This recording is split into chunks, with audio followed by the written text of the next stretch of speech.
Welcome. I'm Tammy Grimes. How many of us have harbored a bitterness or a deep-felt grudge that rankled, and that we could not forget or forgive? And when the fires of hate fester within, there comes a point where one can only be avenged by death. That is the theme of today's Mystery Theater adaptation of a story by Alexander Pushkin. Sergio, there's no one in my life but you. You say that so easily, Martha. Don't you know what you have done? You have never spoken to me like that before. I'm going home. You are not going home, Martha. You are going to listen to me. Sergio, let go of my arm. You're hurting me. Where were you last Thursday? And don't make up some story. I want to know where and with whom.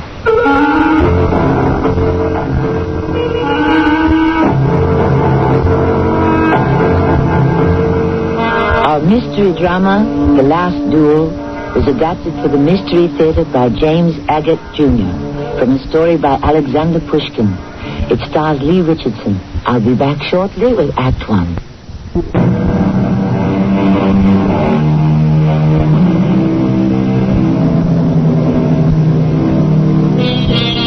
We are in India 150 years ago, under the rule of the British Imperial Administration. Officers and men are stationed in many parts of the country. They are reassigned, moved, lose old friends, and make new enemies. Sharing army life is no guarantee of lasting friendship. Our story begins during cemetery services for one Colonel Sergio, who died as mysteriously as the life he lived. Hard to believe the Colonel is dead, isn't it? I thought only the good die young. But however he died, he had it coming to him. You never liked Colonel Sergio, did you, Lieutenant? No, there wasn't much to like, was there? I mean, he didn't really open up to anyone. You never knew what he was thinking, did you? Can't you respect him for risking his life to wipe out a band of Pindari brigands single-handedly? You believe that story? Why not? It's the official one. An unofficial one was that he was shot in the back by one of his own men. Where did you hear that? Sergio had courage written all over him. Really? What about his running from the duel with me? The word for him is not courage, but cowardice. Lawrence, you're a fool. You don't know the first thing about his reasons. I know all I wish to know, Captain. He refused to defend his honor when he was challenged. You forget it was your honor, not his, that needed defending. You're so stupid. I cannot abide a stupid man. Captain Nicholson, I hope you don't mean that. I've suspected it all along about you. It's quite obvious you got your commission because your father is the Governor General. Gentlemen, officers, a eulogy is about to be read for the Colonel. Kindly lower your voices. Captain Nicholson, you have insulted my family and myself. I shall have my seconds bring you the challenge in the morning. Good day, sir. That Lawrence, he was a fool, is a fool. But to go back to the beginning, it all started when Lieutenant Lawrence arrived in India and joined our regiment. He knows nothing about Sergio. And now, he even challenges me to a duel, which means I shall have to kill him. Interesting parallel this to the problem that faced Sergio that famous evening we played Baccarat. I've been standing by the front door watching those clouds gather, Nicholson. It will be one deuce of a storm. Sergio, don't tell me I'm the first to arrive again. Every time I come for dinner and cards, I'm the first. But I like that in you, Nicholson. I say, Nicholson, what's the new man like? Lawrence. I understand he was posted on from Hyderabad. His father's the Governor General. Oh, that Lawrence. Yes, I seem to remember there was some kind of a scandal. Was it cheating at cards or with the Major's wife? I've invited him over for Baccarat tonight. He seems quite pleasant. Mentioned to me he enjoys cards. He's not likely to do anything shifty. After all, he is the Governor's son. I asked him along with Douglas and Sir William. Thought the five of us would enjoy it. About Lawrence, I have never believed those stories of chaps cheating. They always say that about heavy winners. Speak of the devil, I think that's him coming up the path. And Douglas, and Sir William, right behind him. Hurry up, all of you. The skies are opening up. Well, we can use a bit of rain. I'm not keen on it. I've always had bad luck at cars during a thunderstorm. Gentlemen, we have played for an hour.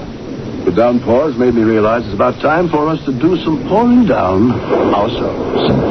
If anybody would care for a spot of brandy or port, it's on the sideboard. And do help yourself. Sergio, may I show you something in the library? We'll leave the table just as it is. Everyone has his own pile of counters. Nothing will be touched. Yes, Nicholson, I'll be along. Go ahead, gentlemen. Make yourselves at home.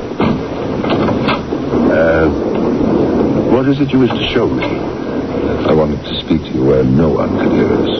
Yes, I thought it was that. Have you been watching Lawrence? No, not particularly. I'd say he's not playing baccarat, according to Hoyle.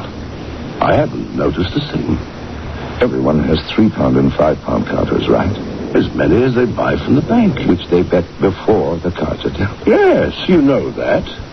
What would you say if I told you on more than one occasion I saw Lawrence holding onto some red £5 counters after the cards were dealt? Well, there's nothing wrong about that. There's no rule that says you can't have a counter in your hand. Hidden in your hand? Well, what would be the point? Do you remember the play when Sir William had a natural, a 9, and a court card? Yes, I do. Lawrence leaned over, saw Sir William's hand, and at that moment dropped 3 more £5 counters he had palmed beside the one he had bet. As I remember, he made £20 on that. Cheating for a few pounds. Hard to believe. I'm sorry, but there it is. I had better keep an eye on him.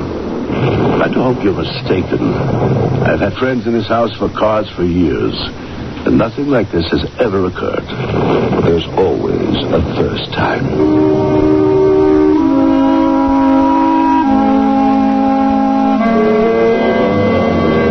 Gentlemen, I ask your indulgence, but I am closing the bank. You may cash in your counters. Colonel, does that mean I shan't have a chance to win back my horses? Sir William, for the moment I can't say. The storm is not lessening, and I think I'd better have a look around upstairs to make sure the windows are all closed. But don't leave us yet, friends. Have a spot more to drink. And cigars are on the table if you care for them. Lawrence, would you mind very much stepping into the library with me? And Nicholson, if you don't mind, would you join us? You two go on in. I'll dart upstairs and check the windows and be right with you. Lawrence, have you seen the Colonel's pistol collection? No, I haven't. I heard you were a very good shot at Hyderabad. Not really. But I am interested in guns. Good then. Follow me. I tell you, what the Colonel has collected is second only to what they have in the British Museum.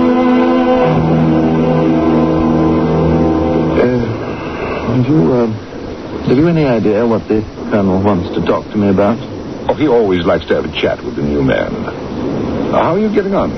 Not too badly. Where are the Colonel's guns? Right behind you. Let me show you his prize. Here. Hold it in your hand. It's quite light. Oh, Sergio, I was just playing curator in your small arms museum. All dry upstairs. Ah, Lawrence, you are holding the Colt. Oh, is it? I've heard of them, never had one in my hand before. I was lucky to get one. This is an original, made by Samuel Colt himself. Sergio, if you don't need me, I think I'll join the others. I do need you, and I'd like you to hear what I have to say to Lawrence. Yes, if you notice, when you cock the hammer, it automatically revolves the cylinder. Try it. It's not loaded. Ingenious, simple, useful, essential. I'd like to know why you wish to talk to me, Colonel. Lawrence, here in Kamfula, where we happen to be stationed, we do things a certain way. One does not cheat at cards. It is not done. You are joking, aren't you, Sam? Were I you, I wouldn't regard such an accusation a joke, my dear boy. The weather is abated, There is no reason for you to remain in a house where you are not welcome. I do not take insults lightly. Sergio, I'm all right. I saw it coming. Lawrence, are you off your head? Attacking a senior officer? That's an exceedingly valuable pistol you were tossing about. I don't care for insults, nor do I accept them and do nothing about them. Young man, you have dishonored my house. You will have the goodness to withdraw. And you are fortunate indeed that this card cheating happened in my sight. I shall withdraw. Sir, you will be hearing from my seconds in the morning. Good night. Not a word of admission or apology. I expected neither. You will duel with a man of lesser rank? It's difficult for me to see how a man like that can avenge his honor when he doesn't have it. You will have the choice of weapons, and the entire incident will end in blood. His blood. Perhaps not. He may think better of the challenge and not send his seconds around to me. I'm sorry to say Lieutenant Lawrence did send his seconds and, as is customary, offered Sergio a choice of weapons. But for some mysterious reason of his own, it quite shook me. Sergio made peace with the dishonest lieutenant, and the duel was scotched. It became the scandal of the entire regiment. Nicholson, I believe I owe you an explanation. I asked you here because of this letter which I received today. It may be, Nicholson, you and I will never see one another again. Are you leaving the regiment? Later today. I've asked Captain Harkness to share duties with you. Not illness in the family, I hope. Not illness, but possibly death. My dear friend, I like you, and it would be painful for me to leave you with the wrong impression. I would never have such an impression. You could not believe I would permit the lieutenant to challenge me to a duel which I would not honor. I knew you had reasons. You are the only one who will hear them. And I ask when you have heard them that you keep them to yourself. As long as I am alive. If you hear that I have been killed, I'd leave it to your judgment how much you will tell the world. When I am dead, I would like my old comrades to believe that I died with honor.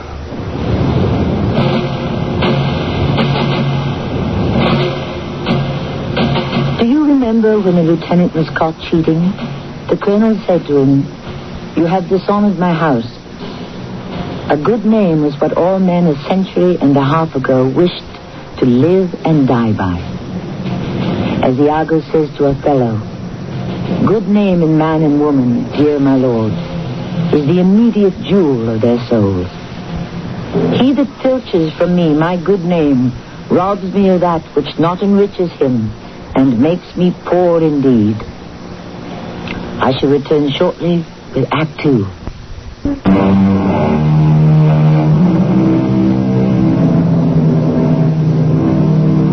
I think you can get a better idea of the importance of a duel in the days we are dramatizing if you bear in mind that everyone called a duel an affair of honor. To disregard a challenge, for whatever the reason, was tantamount to turning tail and running. The curtain rises on Colonel Sergio's residence the afternoon of his departure. Sergio, do you feel more like telling me why you're leaving now? No, I thought I'd do a little more target practice, and then we'll talk. Do you see I have placed a stone atop of each fence post? Let me just finish off the ones to the right of the gate.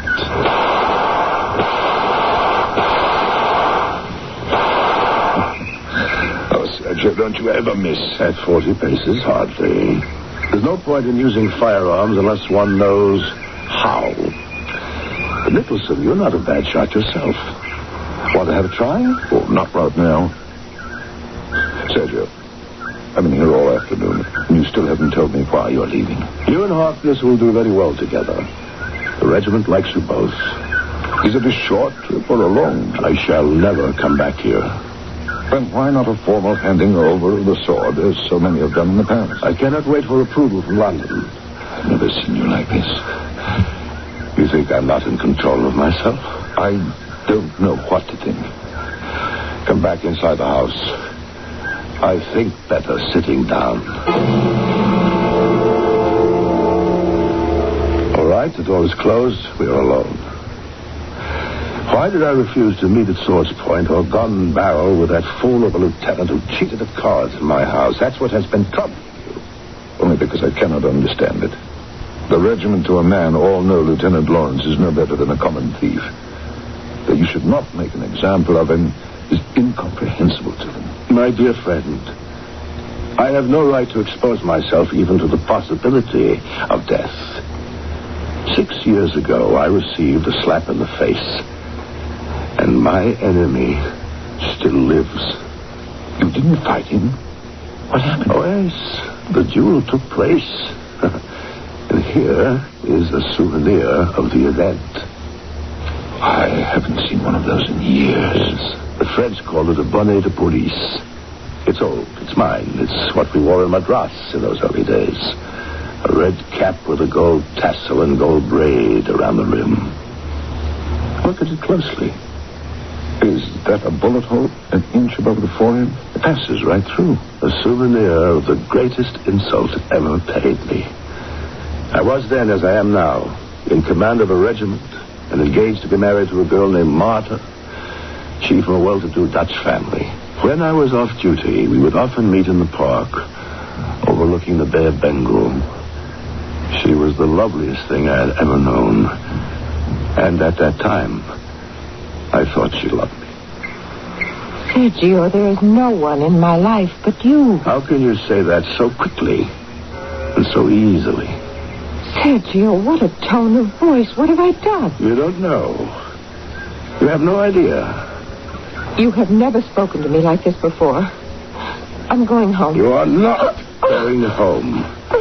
You're going to listen to me. Sergio, let go of my arm. You're hurting me. Where were you last Thursday? Thursday? Thursday? Don't make up some story. I want to know where and with whom. Darling, why are you like this? Papa had a business friend, a cotton grower from the Western District, and we all went for a sail in the bay. And then, why do you want to know this? Who was we all? Papa, Mama, and this gentleman and his son. At last, the truth. Then in the evening? We went to dinner at the club, and that is all. All? Yes. There was an orchestra. You danced? Well, of course. With the cotton grower's son? Yes. Does he dance well? Yes. But I wasn't interested in him. He's only a boy. Nevertheless, you danced quite a long time with him. Sergio, stop And he's this. not such a boy. He's in our regiment.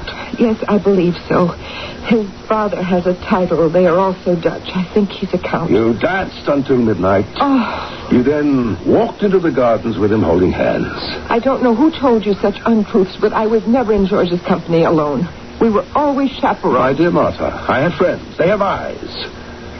Until you come to me and apologize and promise you will never look at another man, I consider our engagement broken. You are unjust, and you are cruel. And I will never come on bended knee to you. Perhaps not. We shall see. Good night, Martha.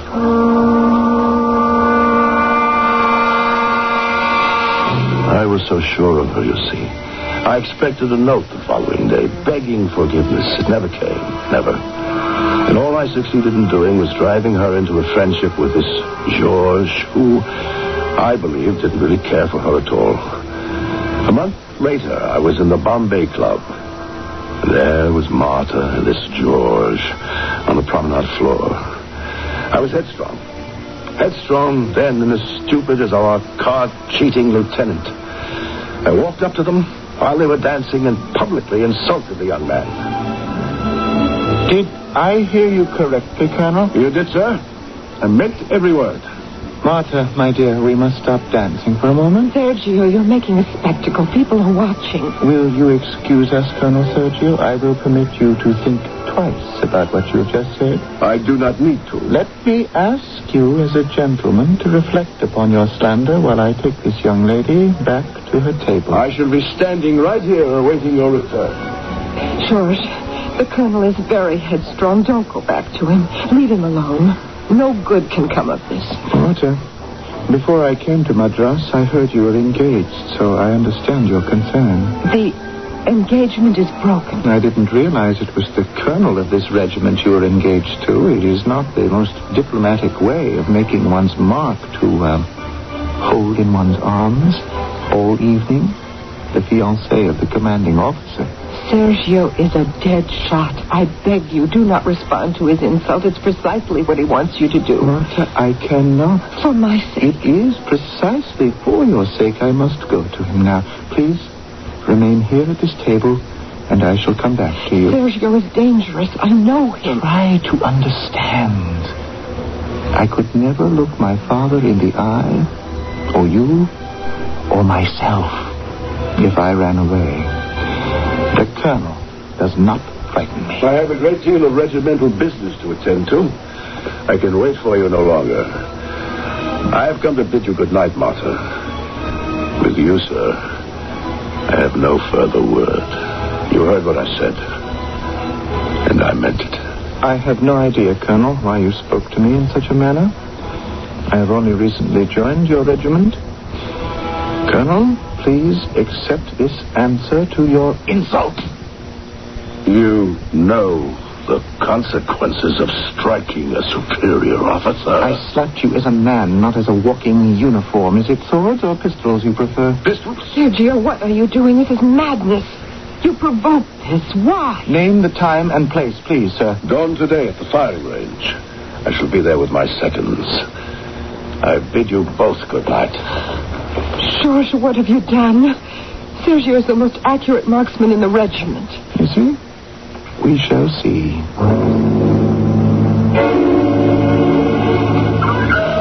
Before dawn, I waited for him at the firing range with my 3 seconds. He arrived presently with 1 second on foot in uniform.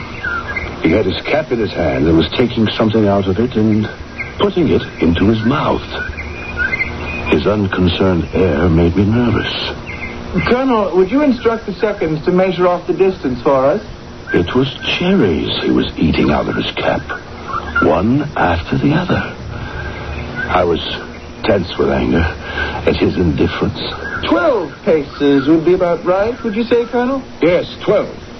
I believe it is you who must fire the first shot, Colonel, so go ahead whenever you're ready. I'll just have a few more of these cherries while I wait. Delicious. They're imported from Spain. It was quite the most exasperating experience of my life. My agitation was so great, I knew that my hand would shake. So in order to give myself time to calm down, I ceded to him to fire the first shot. As you wish, Colonel. Ready? Anytime. His bullet went right through my cap. That hole, you see there, front and back, hardly touched me. Singed a hair, perhaps. I didn't even feel it. Now it was my turn. But the man had absolutely no fear. He kept eating the cherries as though he had nothing better to do. Unnerving is the word for it. Any time. Please fire, Colonel. I thought to myself, what's the use of depriving this man of life when he attaches no value to it whatsoever? I put down my pistol. Dear man, you don't have to wait until I'm finished. It's your turn to finish me. You don't seem to be ready for death. Just at present. Obviously, you wish to go on with your breakfast. Don't let me stop you. Please, Colonel, I enjoy eating. I cannot think of a better way to die. And I expect you to do your duty as an honorable man. I cannot. I will not fire. Just as you please. Shall we say, then, that you owe me a shot? I shall always be at your service? My dear Nicholson, that was it. That was all. The duel came to an end. I was then transferred from Madras to Kampala, and now this letter from one of my old friends. It informs me that my adversary, who is still in Madras, is planning to be married. So we shall see if he will still look death in the face with such indifference on the eve of marriage as he did eating cherries at dawn. So, that is why you're leaving Kampala. The man said he was at my service, didn't he? I don't like to keep anyone waiting. Why are you so determined to fire that last shot, Sergio? Because he slapped you? Or because when he shot you believed he missed killing you deliberately? Nicholson, it's getting late. I've one more bag to pack. And I don't want to miss the 6 o'clock coach. Suppose you find George in Madras. Suppose you arrange to fire that shot, and you miss. Then what? It is again his turn to fire at me. And if this time he does not miss, remember it is the eve of his wedding. He risks more than breakfast. Sergio, forget the duel. It accomplishes nothing. Here, catch. Keep the cap for me. If I don't come back, wear it on dress parades. Goodbye.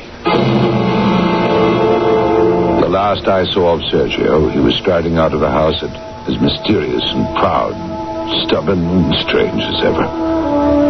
I held his red cap with the gold braid and the gold tassel in my hand and wondered if I should ever see him again.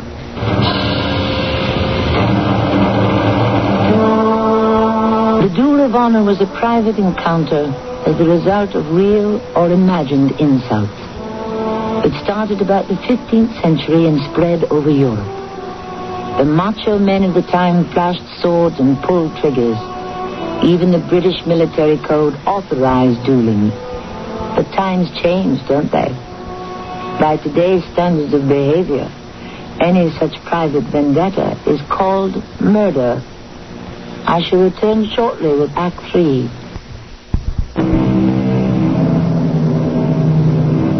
Time passes.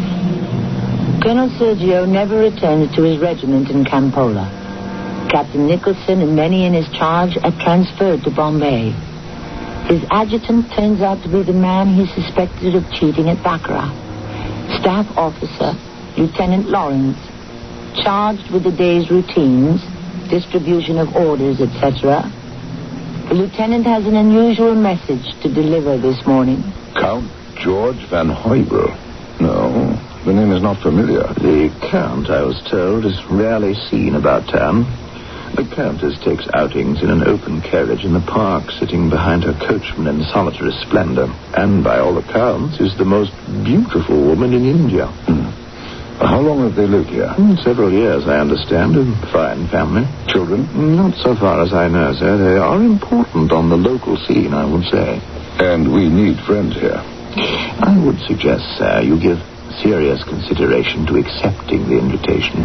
I will, Lawrence. Definitely.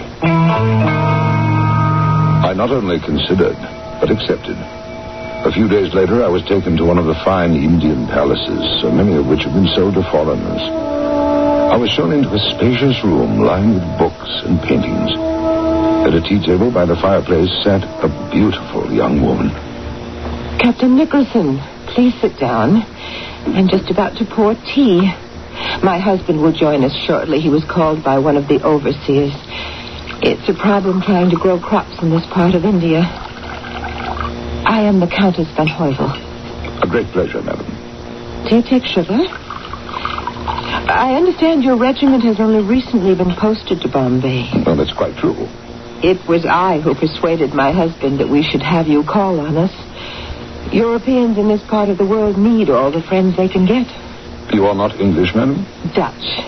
But my family has always lived in India. And for 100 years, my husband's family has grown cotton, especially for the royal house. Well, this is quite an extraordinary room. I'm sure the whole house is... Oh, that's my husband.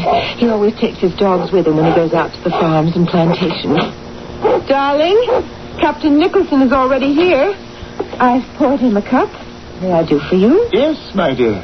How do you do, sir? A pleasure. Count von Heuvel. Do sit down. I'll be right with you.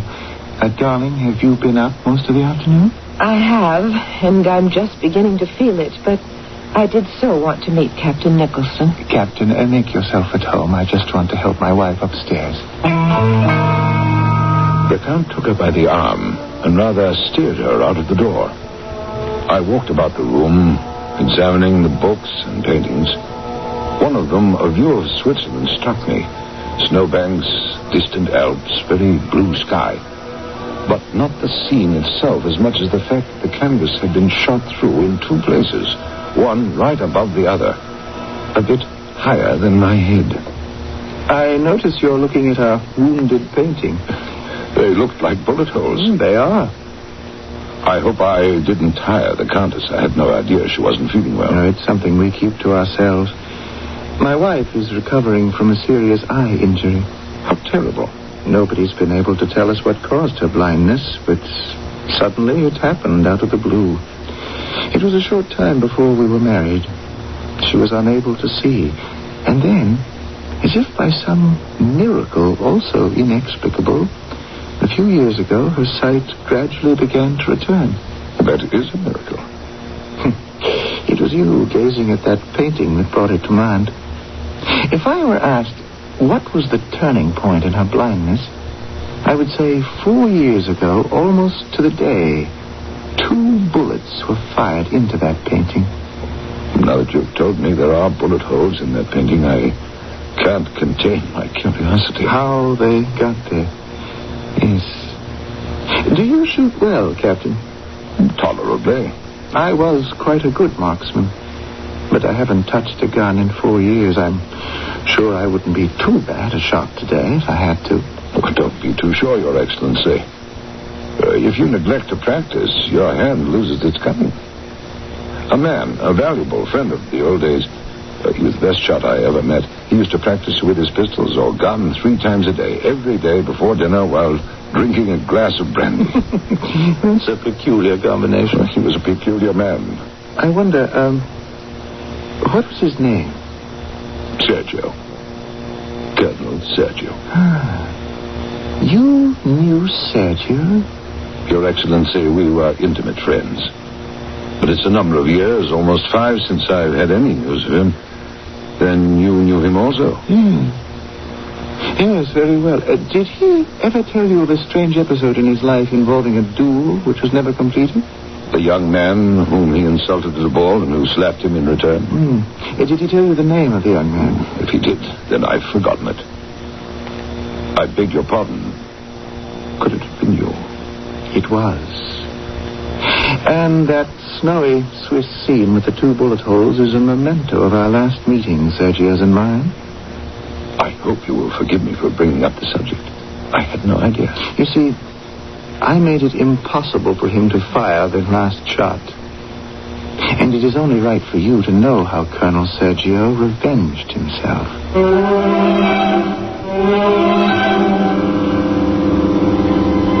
6 years ago, I met my wife. We married. One day, she awoke, and light was no different from darkness. She remained home. I would go out on business. And one day, when I returned, I was told there was a man waiting for me in this room who would not give his name. He had 7 days' growth on his chin. Or more like 7 weeks. I didn't know him. You don't recognize me, Count. I'm afraid... George, take a good look. Are you sure you don't know me? Sergio. I'm quite surprised.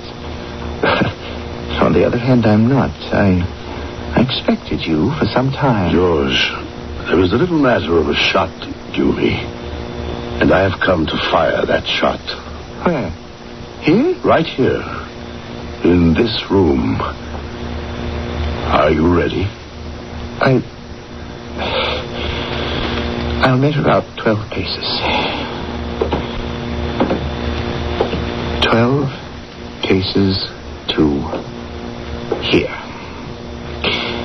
Colonel, I see you've drawn your pistol. I have been prepared for a long time. I ask only one thing of you. These doors behind me, when I have closed them, shoot quickly before my wife enters. Although she is unable to see very clearly and may not even see you over there in the shadows, she will sense right away something is wrong. Please, hurry. Colonel, why are you waiting? I am standing here ready. What is the matter? I regret that my pistol is not loaded with cherry stones. The bullet is heavy. What do you mean? You don't remember eating cherries that morning on the firing range? Oh, yes, I remember. But I was alone then. No one needed me or depended upon me. If I wanted to throw my life away, it was my doing. If I wished to be brave or foolhardy or dare you, no one but I would be hurt. But today, I have a loving wife who cannot see. Good heavens, man, have it over with. Shoot. Oh. Why are you lowering your pistol? It seems to me this is not a duel, but murder. And I am not accustomed to taking aim at an unarmed man. We shall begin again, as if it were that very morning on the firing range, and cast lots as to who shall fire first. I raised some objections. I feared that at any moment my wife would come in. I loaded my own pistol. We drew lots, and I drew the first number. Go ahead. You fire first at me. This is the second time you have missed me at 12 paces. Again, your bullet went narrowly over my head. I could smell it. Where did the bullet go? Into the wall? Are you still pretending you cannot hit me? The bullet hole is there, in the snowbank of that painting. Now it's my turn. And my friend, I shan't miss. I heard a shot. Oh, what is it? George? Where are you? George, are you all right? I'm right here, darling. There now. Calm down. I'm perfectly fine. You're not wounded, are you? How did your gun go off? Oh. There's someone in the room. Who are you? Who is it? Are you a thief? What do you want? My darling, we were playing a game. He's an old friend. You, sir, who are you? George, who is he? I assure you, we were only joking. Isn't that right, Sergio? What did you call him? It's Colonel Sergio. Do you remember him? Sergio? You? Come closer. It's hard for me to distinguish without bright light. He told me, Martha. I'm very sorry. It's going to be all right. They all say it. What are you doing here? What is that in your hand? You too, George. Both of you. With guns? We were both having a little joke, that's all. I once spoke to him in anger, and he slapped my face. As a joke. Another time, he sent a bullet through my cap. As a joke. Your humorous husband played his third joke today, firing at me from only 12 paces, yet missing me completely. If I stop now, he wins everything. He keeps everything. The woman I wish to marry, the duel, even my honor. All in jest, of course. But now, I feel I would like to have the last joke. Sergio, don't. Sergio, I know you're aiming your pistol at George. Don't, I beg you. Martha, get up from the floor. Aren't you ashamed? All right. Go on, Colonel. Are you going to fire or not? No. No, I will not. I am satisfied. I've seen your confusion, your alarm. I forced you to fire at me. That is enough for me. You will never forget this hour. You will remember me. I leave you to your conscience. And then he turned to go. He stopped in the doorway, and looking back at the painting with my one bullet hole, almost without taking aim, he fired. His bullet, as you can see, Captain Nicholson, is only 1 centimeter from mine. It was too much for Martha. She fainted. I took her up to bed. But, as I said before, Captain, from that day on, 4 years ago, her sight began miraculously to return.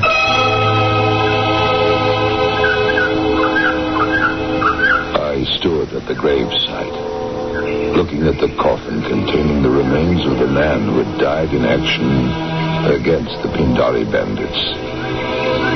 Lieutenant Lawrence, who had challenged me to a duel, stood beside me. Sir, will you accept my deepest apologies? I do not wish to cross swords or pistol shots with you. I nodded. Neither did I.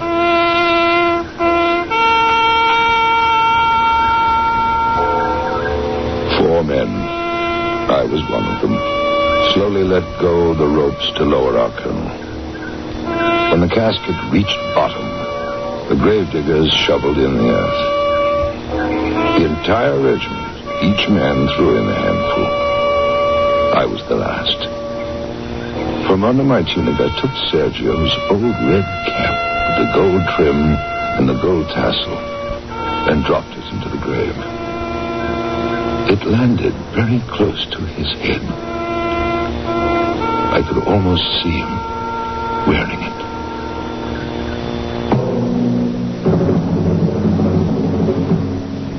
It is the art of Alexander Pushkin, author of the story upon which this Mystery Theater adaptation is based, to be able to depict universal themes such as love, self-sacrifice, and honor in the simplest and most telling terms. The author of Boris Godunov and Eugene Onegin has condensed so much of the mystery of struggling souls into this brief and vivid tale. It is not a story I am ever likely to forget. I shall return shortly, and death its other, and I will look on both indifferently. For let the gods so speed me as I love the name of honor more than I fear death. Honor. Sometimes I wonder, is it a virtue only of the past? Has it become an endangered species? Our cast included Lee Richardson, Terry Keane, Russell Horton, and Bernard Grant. The entire production was under the direction of Hyman Brown. And now, a preview of our next tale. Well, I might as well do it now and get it over with. Some way to celebrate the first day I get home.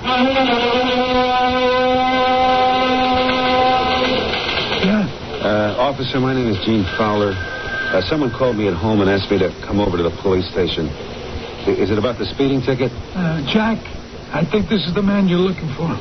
Somebody wants to see me? Don't turn around. Just stand facing the desk and put your arms behind your back. Hey. Hold your wrists closer together. Thank you.